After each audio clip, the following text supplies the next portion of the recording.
Out and about for Nutrien here at beautiful Tumby Park. Scott Witton joins me. Hello, Scotty. G'day, Paul. How's things, mate?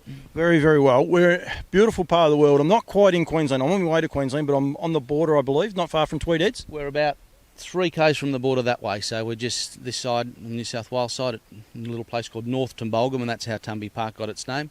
The little village down below the house there is called Tumby, so that's why I named Tumby Park when we brought it what we did. So, yeah, we're still a New South Welshman here, which is, make sure we highlight that, because when it comes to football, the Queenslanders and New South Wales have a great rivalry. And you are a Blue. Absolutely, born and bred. Yep. The Maroons win more than they lose, don't they? Yeah, I don't know. Yeah. We're Victorians. Victorians are a dark blue, but we, for some reason, barrack for the Maroons. I don't understand how that works. We're not even going to go there. We'll leave that one alone. I said it's a beautiful property. You were wiped out only a couple of years ago through the floods and a lot of work. But you're upkeep and looking after it. But you must be rapt to get it back to where it is now. Look, it's only been the last month. The flood was in February this year. So what, 6-9 months ago, whatever that is.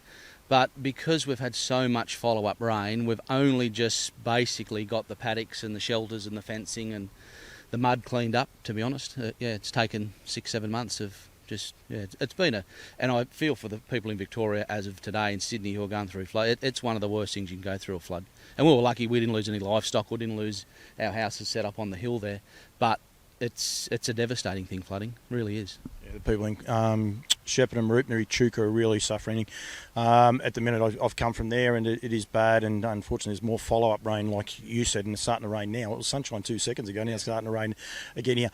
Nutrien, promote people, get the messaging out there about why they do what they do, and selling horses and buying horses. You've got quite a few going through the sales this year. The Sydney sale is on the 4th and 5th of March. I must say that. The next week for Brisbane, and then back for the 19th back to Bathurst. It's going to be, and then Victoria, of course, on 2nd and 3rd. I think it is of April, 1st and 2nd actually of April. So busy month. I met you in New Zealand, and I found out a little bit of a different side to you, if you like. You have a real fascination with the breeding. You're not the sort of person that, I've got money, I'm just going to buy the dearest horses. You have a fair fascination for the breed and knowing what breeds sort of work. Oh, yeah. Look, I don't know how to explain it, but I just try and identify value. I put a price on a horse. I look at multiple, over the last 3, 4, 5 years, of different Group 1 winners, different crosses, go back 1 or 2 generations, try and, the new stallions coming up, thinking I think this horse will, it's well known now, but early days had a lot of success with the Sweet Lose out of Bettor's Delight mares, still having good success, and I sort of pinpoint that. I mean, that's an obvious thing these days, but those days, when I first started, I was buying those horses for 6, 8, 10, 12, 15, 20 grand. You know what I mean? So I pinpointed value. Horses like Multiple Baxter, he's won 100,000. Those sorts of horses, they're all, Sweet Lou out of Bettor's Delight mares. So just doing stuff like that, and not chasing the $100,000+ horses at yearling sales. I'd sooner spend money on the breeding side if I'm going to, with the betters and the captains and the better stallions, and put more money into that rather than chasing $100,000+ yearling at a yearling sale. When you go to these sales, and do you put a budget on a horse? Like if you say, right, well, I think that horse is a $50,000-$60,000 colt or filly, and you stick to that? Pretty much, yeah. I might go 10% over with what I think, and sometimes I'll get it totally wrong. I might think a horse is worth 40 and it'll sell for 80, and you just think, oh well, I got that wrong. But a lot of the time, I can pick most of the horses that I have left on my list up for what I sort of put the price tag on them to be. Yeah. Our friends in New Zealand, they do a beautiful, brilliant weanling sale, and something I hope happens here in Australia, because turning the dollar around, if you like. But the way the guys at NZB, and Bardo won't mind me mentioning them at all, they run a great show. That weanling sale, I say to people, it's in the right time of year for people to get to New Zealand. It's something very special to go to and witness, isn't it? Absolutely, yep. And there's great value there. The last few years it has increased significantly, but there's still value there. You can... there was an Art Major colt that I brought this year for, I think, 40 grand at the weanling sale. Like, if I pinhooked him back through New Zealand's the main sale this year, he'd be a 100,000+ horse. Now, he's fit, he's healthy, he's straight, he's true, he's correct, and he's there in front of you. You're taking all of that waiting time, the investment, the risk out of it. Going forward with my change of circumstances just sort of recently, I probably will cut back on my broodmares and focus more on buying my 6, 8 or 10 weanlings every year for myself, just to eliminate risk and investment for a longer period of time. And with Nutrien coming into the sale ring, you say about that the pin hooking. They give you that option whether you want to keep them or if you want to pin hook them. And basically, it's one of the criteria of APG was that they had to have an Australian brand on them. So the pin hooking was out as far as getting them from New Zealand and being able to put them back through the sale. Nutrien, they changed that up now, and it makes a good opportunity. And the one thing I think with our industry, the more times $1 can go around, the better off our industry is. Totally agree. And the other thing we'll see over years to come is our broodmare ban will strengthen the New Zealand broodmares.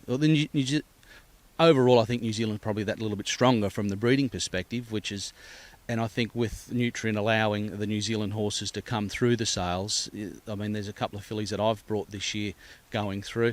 They will make ideal broodmares for someone at some point because they've got great New Zealand bloodlines going back to the Alta Cristianos and the Ahoka Punters that are, all of that. So I think there's a lot of benefits for the Australian industry by allowing those New Zealand horses to come back through. Right, so the obvious question is going to be, once the sales come around in March, Tumby Park are selling, but they race them, they keep them. You alluded to their change of circumstances.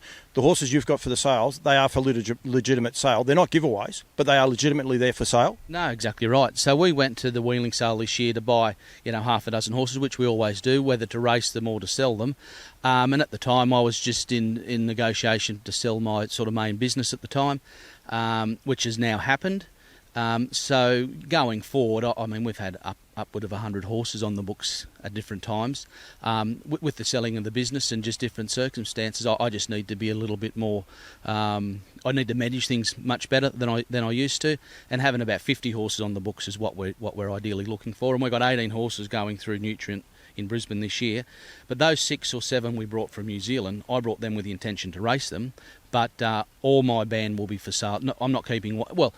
All are on the market for sale at a realistic price. Like that Art Major colt, he's a cracking colt.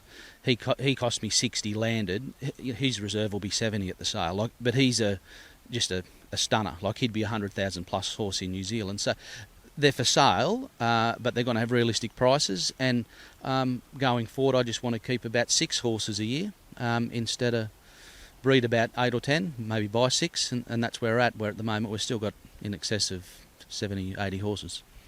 And you're working on that, and you are legitimately, and you're changing this property up probably to cater for that and make, cut a few of your expenses down as well. You were very forthright and open just there saying about that horse, and I think that's the one thing I want to get out there, because as I say, people see certain people as buyers only, buyers and racing horses. You've had a change, and we want to make sure that people are aware that because of the change, that changes your business. Is it? You said there before, we were talking about, you're not sure where you'll end up. Is yearling sales and weanling sales, is that somewhere that Tumby Park could end up being, like the pin hooking and continuing to sort of run a business that way? Yeah, maybe. Look, I don't know, to be honest. Haven't thought that far ahead, but with the big change in our circumstances this year, we're just evolving, and I'm trying to get our property fully complete and done by sort of in the next 6 to 12 months, because I maybe want to turn this into more of an adjustment and pre-training setup, possibly. That's in the mix, and we've got to manage our racehorse numbers. As I said, we've still got 70 or 80 horses. We've got to get that back down to about 50, and then we've got the 18 yearlings that are coming through. So, there's all these things. So we'll just take one step at a time and see what the next couple of years brings. And it'd be nice just to have, 20 or 30 horses always at the races, and it'd be nice to have 10 nice broodmares and go to the sales each year and buy 10. That'd be ideal. Number one, have you told your wife how many horses you've had? And if not, are you in trouble after this interview? No, but she said to me, why are we selling all these horses? And I said, well, we just got to sell a few. She said, well, how many have we got? And I said, about 108.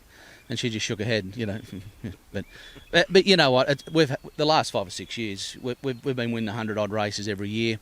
We've been getting Group 1 winners every year. We've had a lot of fun. Like we enjoy harness racing immensely. We're all off to Sydney on Thursday, just to go down and look at our babies work for going out for the end of their 3rd prep and the semi-finals, the Breeders' Challenge are on. So we just love it. We love racing. Yeah. I might just stay on the yearling sales for 2 seconds, but we're going to actually keep going back onto that racehorse.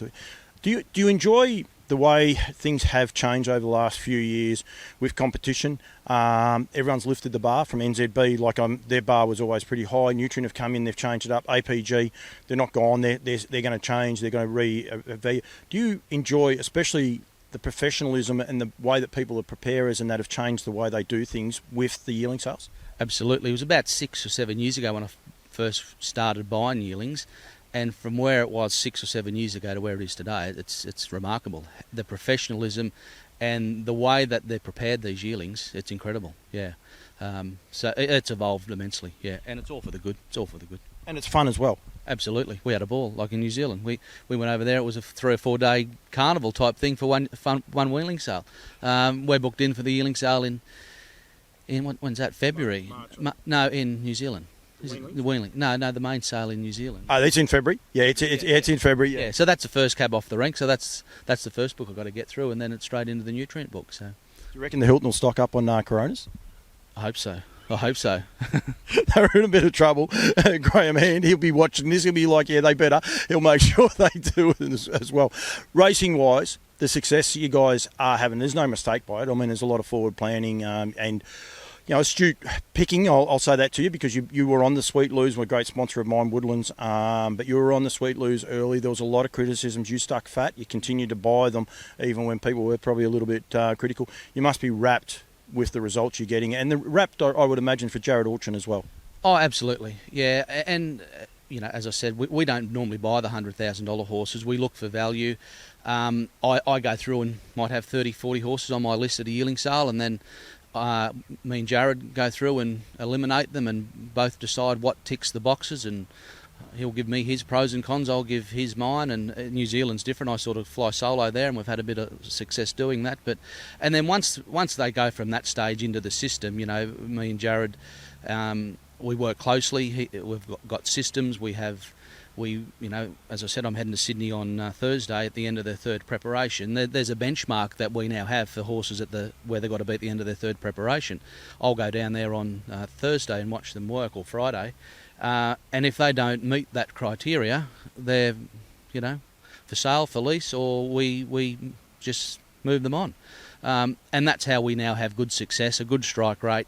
We're not wasting money on horses that are only 50-50.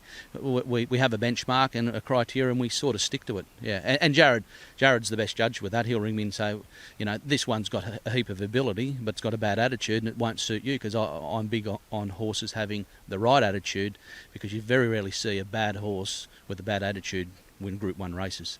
So, there's all those little things that we have to tick the boxes, and me and Jared work pretty closely with that. We talk most days with the racehorse, not so much most days, but 3 or 4 times a week on the programming and what horses are in work and about to come back into work and about to spell and where the weanlings and the yearlings and whatever it is.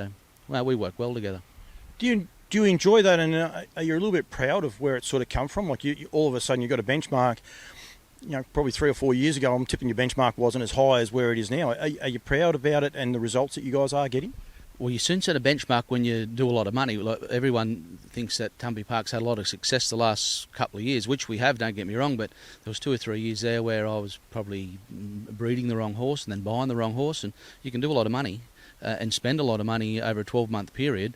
So me and Jared just sat down and we both identified what the problem was. We weren't buying the right horses. We were buying the big, bulky, lanky, leggy horses that we knew would make 3- and 4-year-olds but weren't going to make 2-year-olds. So we changed it, and that was my fault more than anything. Big, magnificent, muscly, leggy horse would walk past me, and I'd say to Jared, I want to buy that horse, and he'd say, oh, bloody hell, it might go as a 4-year-old.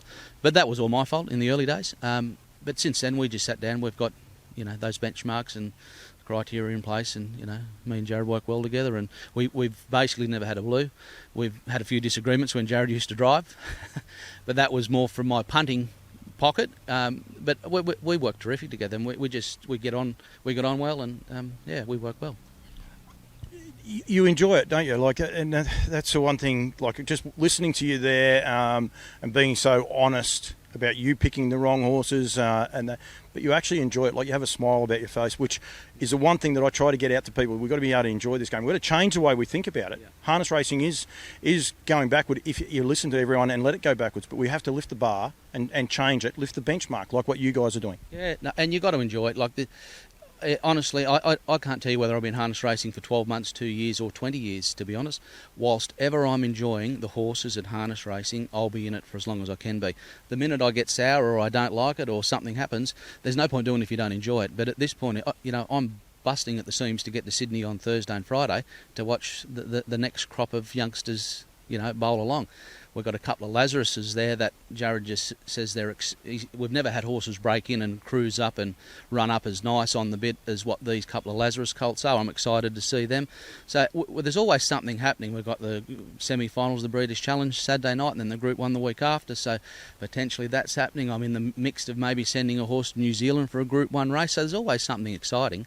And when you've got the better horses on your books, you're always watching the competition and the other horses, and then Leap to Fame was sensational the other night in the Victoria Derby. Well, we're meeting him next week or Saturday night in the semi-final. So you're on top of all your competition, but it's just good and I love it.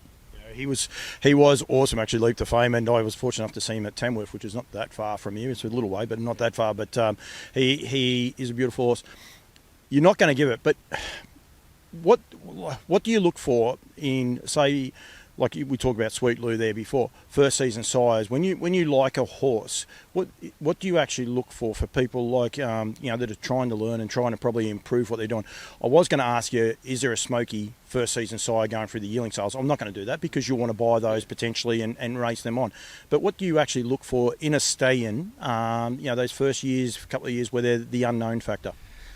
Oh, look, you've got to see them physically. Like, the videos and the photos are one thing, but you've got to get to these yearling sales and look at the horses.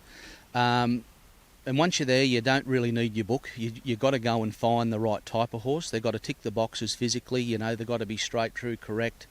Instead of buying off the page, and again, that was the mistake we made. It's got to tick all boxes. Whilst they've got to be nice on the page and they've got to tick all those boxes, they've got to be nice types. They've got to be true. They've got to be correct. They've got to be well put together, not too big, not too heavy. It's a balance.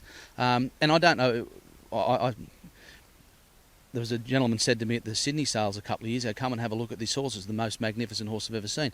Anyway, I went and looked. It went for 100,000, this horse, and I didn't like it one little bit. But that's the difference in opinion. He loved it, and I didn't. That horse has gone on to win a couple of races, don't get me wrong, but it was just one of those horses I thought, I'll be